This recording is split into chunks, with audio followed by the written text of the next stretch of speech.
Presidente Fernando Henrique, bem-vindo à nossa Obrigado. Assembleia Ordinária. Desculpa, eu sou sem gravata. Apesar do formalismo que eu conheço da França, eu achei que muito calor no Brasil. Presidente, muito obrigado por aceitar o nosso convite. Deixa eu, antes de passar a palavra ao senhor, apresentar a mesa que está aqui com o senhor. Em primeiro lugar, a senhora embaixadora da França no Brasil, a senhora Brigitte Collet, o cônsul-geral da França em São Paulo, senhor Yves Tessier-Durfeuille, o cônsul-geral da França no Rio de Janeiro, Jean-Paul Guillaumet, e os presidentes da Câmara no Rio de Janeiro, Patrick Sabatier, no Paraná, o Joaquim, e em Belo Horizonte, Ildeu. Além da diretoria da Câmara, Stéphane Geolart, que o senhor conhece bem, Gilles Coccoli, Thierry Fournier, Philippe Boutot-Sans e Otávio de Barros.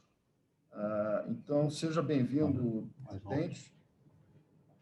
E eu imediatamente passo a palavra ao senhor para a sua intervenção conosco aqui. Muito obrigado. Olha, para mim é um prazer conversar, embora através da internet, e mais à vontade, a maioria está sem gravata, ainda bem, né?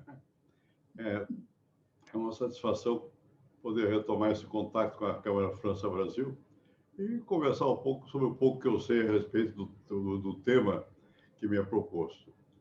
Mas, enfim, vamos lá.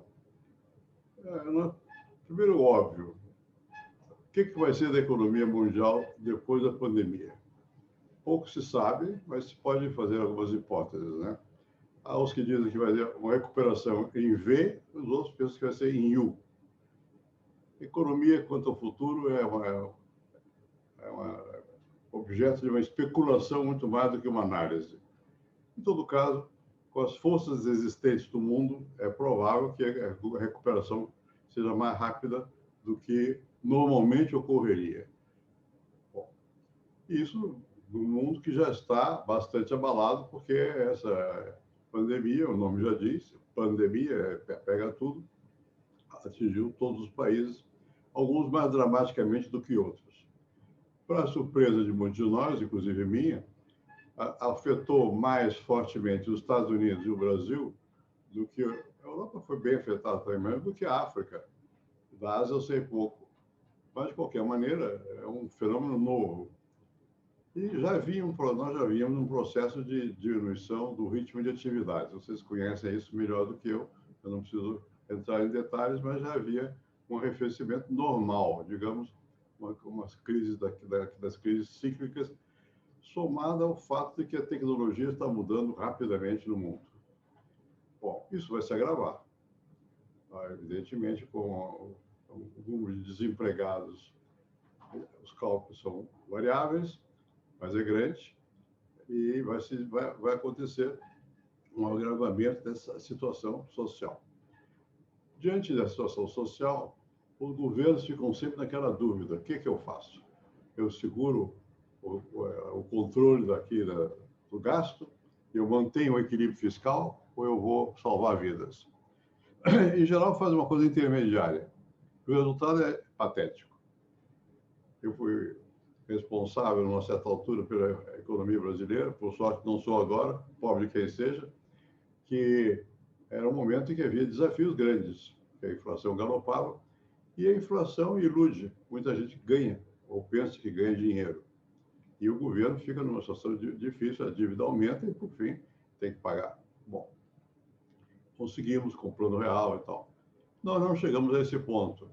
A inflação no Brasil ainda é pequena, mas o sentimento das pessoas é proporcional à sua experiência mais recente. No passado, havia experiência contínua de inflação. Agora, a experiência de economia mais equilibrada. Qual vai ser a reação das populações? É difícil prever. De uma maneira geral, quando a gente olha o que aconteceu na história, quando houve grandes crises, não mais fortes, às vezes até do que a atual nossa, isso favoreceu governos autoritários, ordem, porque se não se coloca ordem, pode haver o chamado caos, pode haver uma certa crescente desordem, protestos populares, etc, etc. Isso não ocorre necessariamente, pode ocorrer. Depende muito da condução política, depende muito da capacidade que tem aqueles que estão à frente do poder, primeiro, de dar um rumo para a economia, e segundo, de falar ao país, explicar ao país o que está acontecendo e obter a confiança do país. Na situação brasileira, nós estamos em algo um pouco mais preocupante, porque nós temos eleições. Além da crise, nós temos a econômica, das dificuldades financeiras, que não são tão grandes assim, mas são grandes. O comércio arrefeceu um pouco e nós temos eleições. E há novidades do mundo. Qual é a grande novidade do mundo? É a emergência da China. Todo mundo percebe, todo mundo sente essa emergência da China. Tá? Bom, isso não significa que a economia americana esteja enfraquecida ou o poder americano diminua, mas significa que há um outro poder com o qual os Estados Unidos vão ter que conversar. Estão conversando. Bem, do ponto de vista brasileiro, o que nos interessa é manter, eu acho, é manter relações com vários lados, até o ponto que esses lados permitam isso. Às vezes se agrava muito a situação, e queiramos ou não, nós estamos nesse, como que dizia o Alain Rouquet, que foi embaixador da França no Brasil e trabalhou um pouco lá no SEBRAP, onde eu trabalhava, e depois foi para a Argentina, ele chamava que nós vivemos no extremo ocidente, não é o extremo oriente, é o extremo ocidente. É o extremo ocidente, mas é o ocidente. Então, é muito pouco provável que o Brasil possa ter uma atitude que não seja alinhada com os interesses do mundo ocidental. Mas vai jogar o tempo que puder, porque o comprador dos nossos produtos, um dos maiores é a China. Então, seria uma condução equivocada começar a atacar o nosso principal, ou um dos principais compradores. Né? Claro que a China compra principalmente produtos de alimentação. E a gente vê a agricultura brasileira